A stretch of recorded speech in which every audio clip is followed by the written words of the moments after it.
Hello friends, welcome to my channel maths by Neetu ma'am. आज मैं जो आपको बताने चाह रही हूँ ये class 5th class 7th class 8th इन सब के लिए भी बहुत इंपॉर्टेंट है और इससे रिलेटेड कॉम्पिटिटिव एग्जाम्स में भी 1-2 क्वेश्चंस आते हैं।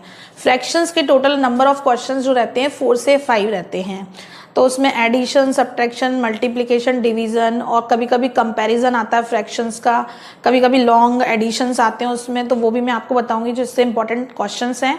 बट आज मैंने ऐसी जो अभी ट्रिक ली है, ये ट्रिक नहीं है, इसको मैं ट्रिक भी बताऊंगी और आपको मेथड भी बताऊंगी, दोनों चीज़ें बताऊंगी। ये आज मैंने इसलिए लिया है कि कुछ छोटे बच्चे मेरे से डिमांड कर रहे थे, मैम प्लीज़ इसे एक्सप्लेन करिए, और एक्चुअल में आपको मालूम है अभी लॉकडाउन चल रहा है तो उनकी क्लासेस नहीं लग पा रही है और उनको इस टाइम इसकी बहुत ज़्यादा रिक्वायरमेंट थी। तो आज मैंने ऐसा टॉपिक उठाया है जो आप लोगों के लिए भी हेल्पफुल है और उन लोगों के लिए भी है, दोनों के लिए ही बहुत सही रहेगा।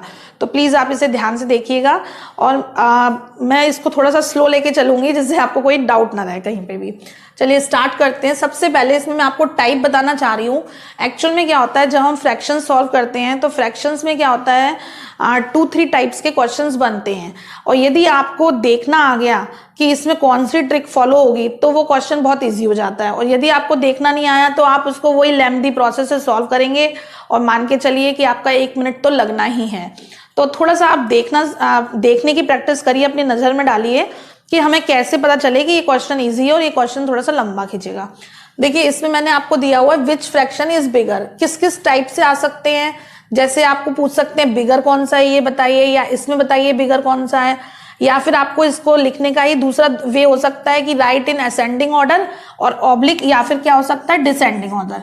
दोनों में से कोई सी भी चीज आपसे पूछी जा सकती है, बट आपको तो केवल ये मालूम होना चाहिए। अगर आपको कंपेयर करना आ गया और आपको ये करना आ गया कि कौन सा नंबर छोटा है कौन सा नंबर बड़ा है, फ्रैक्शन बड़ा है, तो आपके लिए इजी है।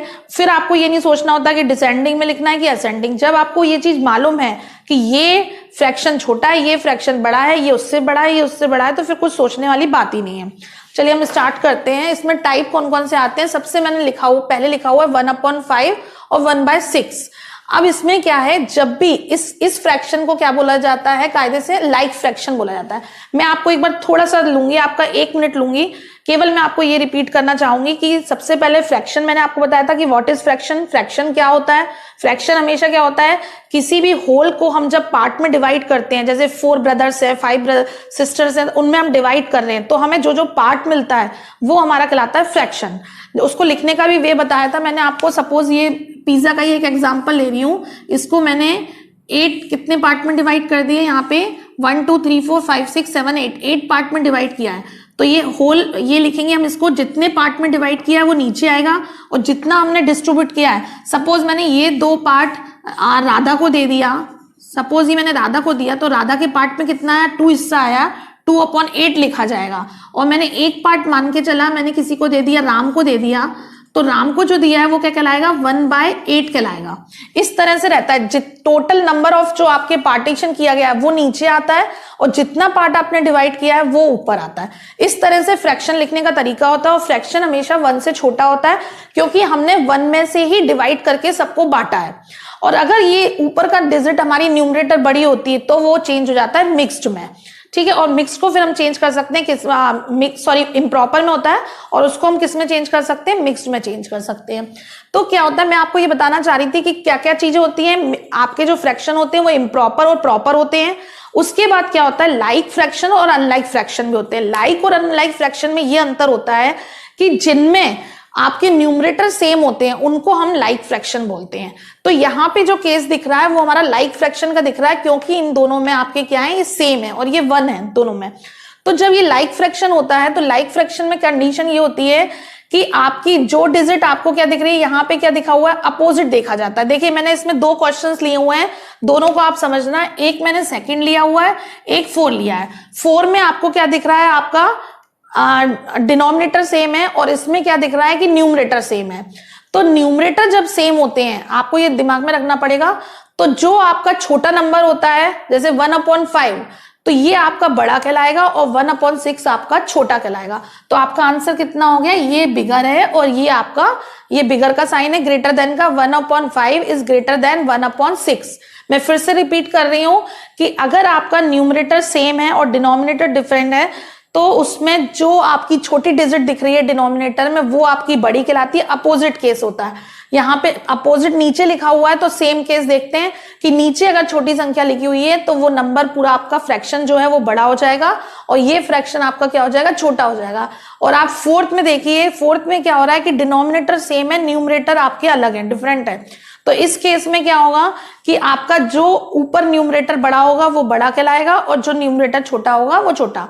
तो आपका इधर कौन सा हो जाएगा, 3/7 बड़ा होगा और 2/7 छोटा हो गया। एक तो आपका ये टाइप हो गया। इसमें टाइप्स में आपको बता रही हूँ किस किस टाइप से आ सकते हैं। तो कभी भी आपका लाइक फ्रैक्शन से रिलेटेड आता है तो लाइक फ्रैक्शन का सिंपल फंडा है कि आप डिनोमिनेटर को चेक करिए, डिनोमिनेटर जिसका छोटा है वो बड़ा कहलाएगा और डिनोमिनेटर जिसका बड़ा है वो छोटा कहलाएगा। ठीक है, और इसमें भी मैंने आपको समझा दिया है कि अगर आपके डिनोमिनेटर सेम है तो न्यूमरेटर जो बड़ा है वो बड़ा ही रहेगा, जो छोटा है वो छोटा ही रहेगा। कंफ्यूजन दूर। अब हम आए दूसरे इस पे टाइप पे, ये सबसे इंपॉर्टेंट है, इसको आप ध्यान से देखिए। इसमें क्या किया गया है, हम लोग डिफरेंस चेक करते हैं। एक पैटर्न तो ये हो गया चेक करने का, दूसरा पैटर्न क्या है कि हम इनमें डिफरेंट देखते हैं, न्यूमरेटर और डिनोमिनेटर में कितना डिफरेंट है। 3 और 5 के बीच में 2 का डिफरेंट है, 1 और 3 के बीच में भी 2 का है, इनके बीच में भी 2 का है और इनके बीच में भी 2 का है। सब में कितने का अंतर है, 2 का अंतर है। जब अंतर सेम होता है डिनोमिनेटर और न्यूमरेटर के बीच में तो क्या होता है, जो नंबर छोटा दिख रहा है वो छोटा कहलाएगा और जो नंबर बड़ा दिख रहा है फ्रैक्शन आपका वो बड़ा। इसका मतलब क्या हो गया, 1/3 आपका स्मॉलर है, फिर उससे बड़ा कौन सा हो गया आपका 3/5, फिर उससे बड़ा आपका 5/7 और सबसे बिगर कौन सा हो गया 7/9 बिगेस्ट नंबर हो गया। ठीक है, तो आपको इसको अगर असेंडिंग और डिसेंडिंग ऑर्डर में भी लगाना हो, असेंडिंग ऑर्डर मतलब होता है कि छोटे से बड़े पे जाना, ये कहलाता है असेंडिंग ऑर्डर। और डिसेंडिंग मतलब डिक्रीज, कम करना। तो डिसेंडिंग ऑर्डर मीन्स होता है कि कोई चीज बड़ी पहले आएगी, फिर उससे छोटी आएगी, फिर उससे छोटी आएगी और लास्ट में सबसे छोटी आएगी। तो आप ये भी याद रखना कि असेंडिंग मतलब क्या होता है, इंक्रीजिंग ऑर्डर, और डिसेंडिंग मतलब होता है डिक्रीजिंग ऑर्डर, घटते क्रम में। असेंडिंग को हम बढ़ता क्रम बोलते हैं या फिर आरोही बोलते हैं, आरोही क्रम, और डिसेंडिंग को हम अवरोही बोलते हैं या डिक्रीजिंग ऑर्डर बोलते हैं। तो इस क्वेश्चन को हम इस तरह से भी लिख सकते थे, यदि असेंडिंग ऑर्डर में आता तो 1/3, फिर उसके बाद हमारा आता 3/5 और फिर 5/7 और फिर 7/9। इस तरह से हमारा लिखते हैं आंसर। अब आया नेक्स्ट क्वेश्चन, थर्ड में देखिए, ये हमारा पैटर्न 3 है। इसमें क्या है, ना तो हमें डिफरेंट इक्वल दिख रहा है, आप देखिए इन दोनों में अंतर भी इक्वल नहीं है। इसमें कितने का अंतर है 5 का और इसमें कितने का 3 का है। तो ये तो हमारी फॉलो नहीं हुई, ना ही हमारी वो फॉलो हो रही है। कौन सी फॉलो हो रही है, ये भी नहीं हो रही फॉलो लाइक वाली, ना ही हमारी ये वाली फॉलो हो रही है। तो इसका एक तरीका होता है, ये भी इजी है बहुत। इसमें क्या करते हैं, हम क्रॉस मल्टीप्लिकेशन करते हैं। जैसे हमने 7 का 1 से मल्टीप्लाई किया तो कितना मिला 7, और 4 का हमने 2 से मल्टीप्लाई किया तो कितना मिला 8। तो जब हमने ऊपर लिखा तो हमें कौन सी संख्या बड़ी दिख रही है, ये, तो जो हमें बड़ी दिखती है वो ही हमारा आंसर होता है। इसका मतलब 2/7 हमारा आंसर हो गया। ये तो मैंने आपको बताई थी ट्रिक, ये मेथड नहीं है, ये ट्रिक है पेपर में बहुत जल्दी सॉल्व करने की। इसको जब हम लंबे वे में करते हैं, जो मेथड से करते हैं, मेथड बोलता है कि इन दोनों को एलसीएम करके इक्वल करो। तो 4 और 7 का जब आप एलसीएम लोगे तो 28 आएगा, क्योंकि इन दोनों में कुछ भी कॉमन नहीं है। एलसीएम लेने का तरीका होता है, एलसीएम का फुल फॉर्म क्या होता है, लीस्ट कॉमन मल्टीपल। ठीक है, तो लीस्ट कॉमन मल्टीपल मतलब कुछ भी कॉमन, अब इसमें आपको कॉमन दिख नहीं रहा, मल्टीपल लेना है तो 4 भी बचेगा, आपका 7 भी आएगा, तो 4 7 28 आया। तो हमारा ये तरीका होता है कि इसको हम 28 के इक्वल बनाएंगे, 28 का इक्वल बनाने के लिए 7 7 का मल्टीप्लाई करेंगे।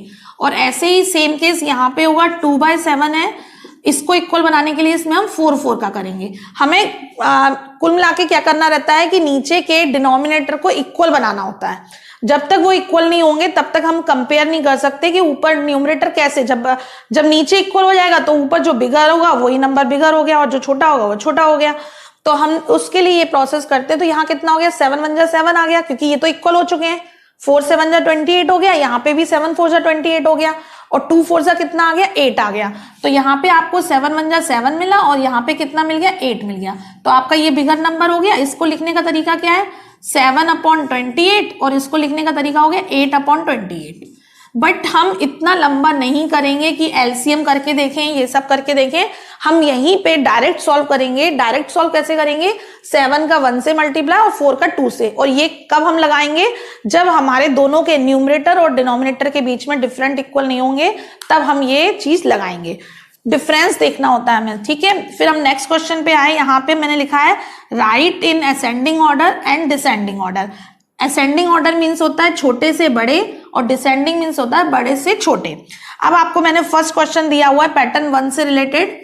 आपने देखा सब में लाइक फ्रैक्शन है, तो लाइक फ्रैक्शन में जो आपका जो है छोटा है वो सबसे बड़ा कहलाता है। तो इसका मतलब 1/2 बड़ा हो गया और 1/6 सबसे छोटा हुआ। असेंडिंग मीन्स क्या हो गया छोटे से बड़ा, तो छोटा कौन सा हो गया 1/6, फिर उसके बाद 1/5, 1/3 और 1/2। ये आपका आंसर हो गया सॉल्व। कितना टाइम लगा होगा हार्डली 2 सेकेंड। और अगर इसी क्वेश्चन में आपको डिसेंडिंग बोल देते हैं तो इसको उल्टा करके लिख दो, वो आपका डिसेंडिंग ऑर्डर हो गया। नेक्स्ट क्वेश्चन देखिए। इसमें आपने देखा सबसे पहले ये लाइक फ्रैक्शन नहीं है। सबसे पहले आप चेक किया करो लाइक फ्रैक्शन है कि नहीं, डिनोमिनेटर इक्वल है कि नहीं। ये वाला यहाँ पे डिनोमिनेटर भी इक्वल नहीं है, लाइक फ्रैक्शन भी नहीं है। तो थर्ड नंबर पे पैटर्न कौन सा था हमारा डिफरेंस। डिफरेंस देखा तो इसमें 2 का आ रहा है, इसमें भी 2 का है, इसमें भी 2 का है, इसमें भी 2 का। तो ये भी हमारा इजी क्वेश्चन था। आप क्या करेंगे जो 1/3 सबसे छोटा है वो सबसे छोटा कहलाएगा। तो आपने लिखा 1/3, फिर आपने लिखा 3/5, फिर आपने लिखा 5/7 एंड लास्ट में लिखा 7/9। ये आपका आंसर आ गया। अब इसको आप देखिए, ये मेरा आपका थर्ड पैटर्न पे है। थर्ड पैटर्न पे आपने देखा डिफरेंस कितने का, इसमें 3 का डिफरेंस है, इसमें 1 का, इसमें 3 का और इसमें 1 का। एक फायदा हो गया, देखो आपको सब चीजें देखना आना चाहिए। इधर एक फायदा हुआ ये कि इन दोनों में मुझे पता चल गया, इन दोनों में 3 का डिफरेंस है तो इन दोनों में बड़ा कौन सा हो गया 2/5 बड़ा हो गया और 1/4 छोटा हो गया। ऐसे ही इन दोनों में सेम है तो 2/3 क्या हो गया छोटा हो गया और 3/4 बड़ा हो गया। इतना तो आइडिया हो गया। लेकिन मैं आपको दूसरी चीज बता रही हूँ, इसको आप प्लीज ध्यान से समझिएगा। मैं ये डिफरेंस हटा रही हूं और जो मैं समझाना चाह रही हूं उस पर आप ध्यान दीजिएगा। इसमें मैं आपको ये बताना चाह रही हूं कि आप क्रॉस करेंगे। आपने क्रॉस किया, लिखने की जरूरत नहीं है, आप क्रॉस करेंगे। यहां पे क्या आया 3 1 जा 3 और यहां पे 4 2 जा 8। इन दोनों में से कौन सा बड़ा हो गया 8। आप कोई भी मन में एक चीज मान के चलना कि मुझे छोटा नंबर पहले निकालना या बड़ा। अगर आप वो सोच के चलेंगे तब कर पाएंगे, अदरवाइज इसको नहीं कर पाएंगे। तो मैं ये मान के चल रही हूं कि मुझे सबसे पहले छोटा नंबर चाहिए। तो मैंने देखा इसमें 1/4 छोटा हो गया। अभी थोड़ी देर के लिए मैंने इसको कट कर दिया। अब ये एक तरह से मुझे नहीं दिख रहा है। अब मैं 1/4 को 2/5 से कंपेयर करूंगी। कंपेयर किया 5 1 जा 5 और 4 2 जा 8। इन दोनों में से कौन छोटा हुआ, ये छोटा हुआ। मैंने इसको कट कर दिया अभी थोड़ी देर के लिए। अब मैं इसका कंपेयर करूंगी इससे 4 1 जा 4 4 3 जा 12। इन दोनों में से कौन छोटा आया 1/4, मतलब सबसे छोटा नंबर हो गया 1/4। अब अगेन अब ये तो निकल चुका है 1/4, इसको कट कर दीजिए। अब हम इन तीनों में खेल खेलेंगे। इन तीनों में खेला, पहले हमने किया 5 2 जा 10 और 3 2 जा 6। इन दोनों में से छोटा कौन सा हो गया, ये छोटा हो गया। अभी इसको नहीं देखेंगे हम। अब हम इन दोनों का कंपेयर करेंगे। इन दोनों का कंपेयर किया 4 2 जा 8 5 3 जा 15। तो इन दोनों में से छोटा कौन सा हो गया, ये वाला 2/5। तो 2/5 हमारा आ गया सेकंड नंबर। अब इसको भी हम कट कर देंगे। अब हमारे पास रिमेनिंग 2 है, 2 ऑप्शन है। अब इन 2 को सॉल्व करेंगे। 2 को सॉल्व किया 4 2 जा 8 3 3 जा 9। इन दोनों में से कौन सा छोटा हो गया 2/3। तो 2/3 हम यहां लिख देंगे। और वैसे भी हमें मालूम था, हम इन दोनों में देख चुके थे कि यही वाला छोटा है, तो हमने 2/3 लिखा और फिर लिखा 3/4। कोई भी डाउट है कहीं पे भी अगर आप कहते हो तो मैं एक क्वेश्चन और इस तरह का रिपीट करती हूँ जिससे कि आपका सारे डाउट्स खत्म हो जाएं। बट आप याद रखिए मैंने आपको कौन कौन से बताए हैं, इसके अलावा कोई भी नहीं होते हैं इसमें। असेंडिंग डिसेंडिंग या कंपेयर में ये फ्रैक्शन से रिलेटेड जितने भी पैटर्न थे मैंने आपको एक्सप्लेन कर दिए हैं। सबसे पहले मैंने लाइक का बताया है आपको, दूसरा मैंने आपको डिनोमिनेटर सेम का बताया है, थर्ड मैंने आपको बताया है जिसमें डिनोमिनेटर और न्यूमरेटर के बीच में डिफरेंस इक्वल होते हैं वो बताया है, और फोर्थ बताया है जिसमें कुछ भी कंपेयर नहीं, कुछ भी नहीं मिलता जुलता है, ना लाइक ना अनलाइक, कुछ भी कहीं कोई मिलता जुलता नहीं है। उसमें सिंपल आप क्रॉस मल्टीप्लीकेशन करेंगे और यदि आपको क्रॉस से करना नहीं आ रहे हैं, यदि आप 5th 6th 7th 8th के स्टूडेंट हैं और आपको क्रॉस से नहीं करना है बिकॉज पेपर में ये माना नहीं जाएगा, कंसीडर नहीं किया जाएगा, इसमें आपको अपनी मेथड ही यूज करनी पड़ेगी, तो वो मैं मेथड भी आपको एक्सप्लेन कर देती हूँ। इसमें आप क्या करेंगे, जैसे ये वाला क्वेश्चन था ना, हम ये क्वेश्चन दोबारा रिपीट करते हैं, वो मैं आपको बता रही हूं।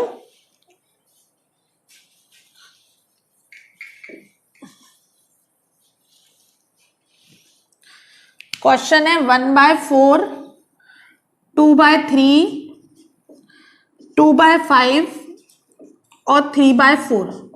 ठीक है, अब इसमें क्या तरीका होता है, सबसे पहले हम क्या करते हैं, अपने डिनोमिनेटर को इक्वल करते हैं। हमारा डिनोमिनेटर क्या होना चाहिए, इक्वल होना चाहिए। ठीक है,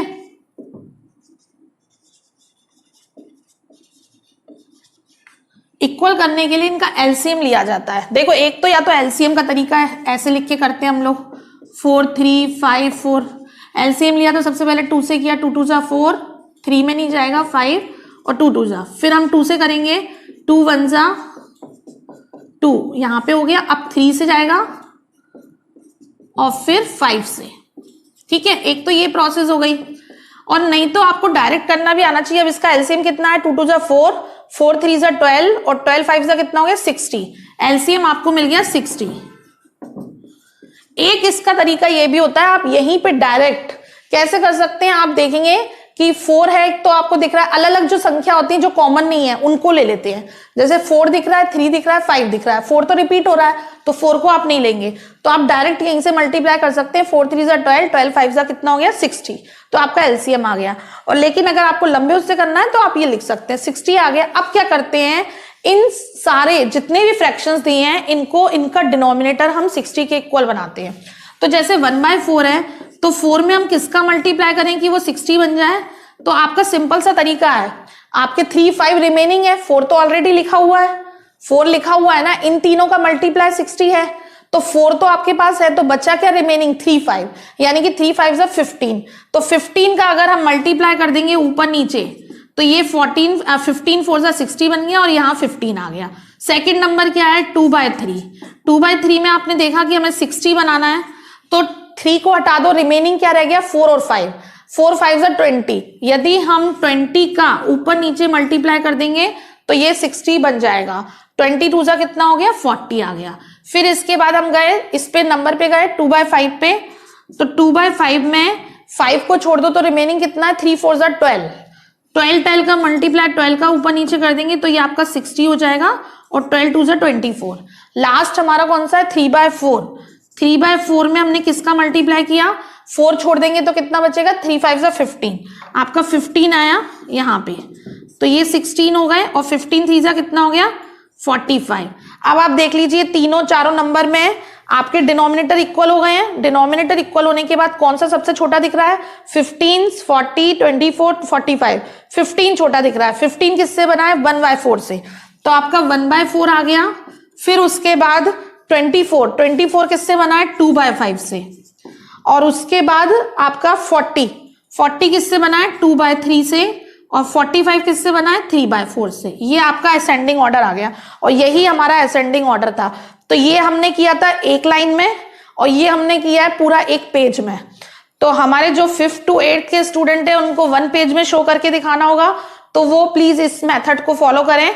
और ट्रिक उनको तब यूज कर सकते हैं जब उनका ओटी से रिलेटेड, मतलब ऑप्शन एमसीक्यू बेस्ड क्वेश्चन आए। यदि एमसीक्यू में आता है, मल्टीपल चॉइस क्वेश्चंस जब आते हैं, 4 ऑप्शंस दिए रहते हैं, तब वो इसको यूज कर सकते हैं, टाइम सेव कर सकते हैं। बट अगर उनका क्वेश्चन 4 या 5 मार्क्स का आता है, 3 5 4 मार्क्स का असेंडिंग ऑर्डर या डिसेंडिंग ऑर्डर में, तो प्लीज इसको फॉलो नहीं करें, इससे मार्क्स नहीं मिलेंगे, मार्क्स आपको इसी से ही मिलेंगे, आप इसको फॉलो करिए। और यदि इसमें कोई भी प्रॉब्लम आ रही है तो आप मुझसे पूछिए। और यहाँ पे मैं एक क्वेश्चन और इस ट्रिक का एक और एक्सप्लेन करना चाहूंगी कि जिससे आपको कोई डाउट ना रहे। यहाँ पे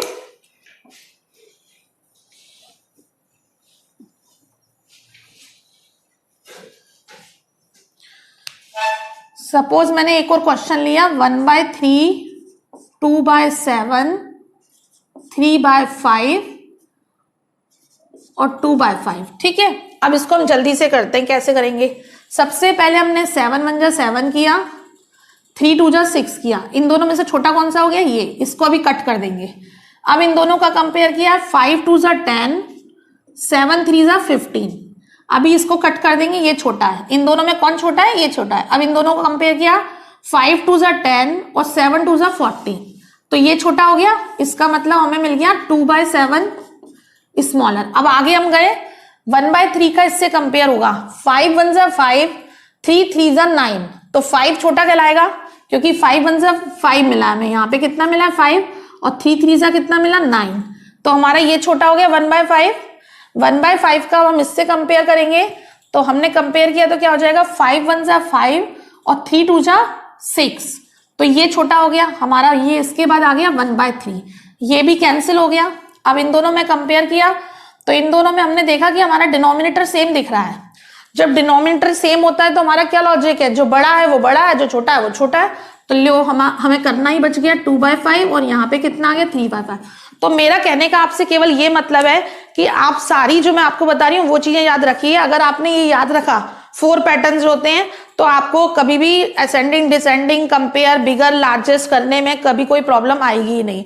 और यदि आपको ये वीडियो अच्छी लगी है तो प्लीज इसे आप लाइक करिए, सब्सक्राइब करिए, चैनल को सब्सक्राइब करिए और अपने फ्रेंड्स के साथ इसको शेयर करिए, ज्यादा से ज्यादा लोगों के साथ शेयर, जिससे सभी लोग इसका फायदा उठा सके। Thank you so much.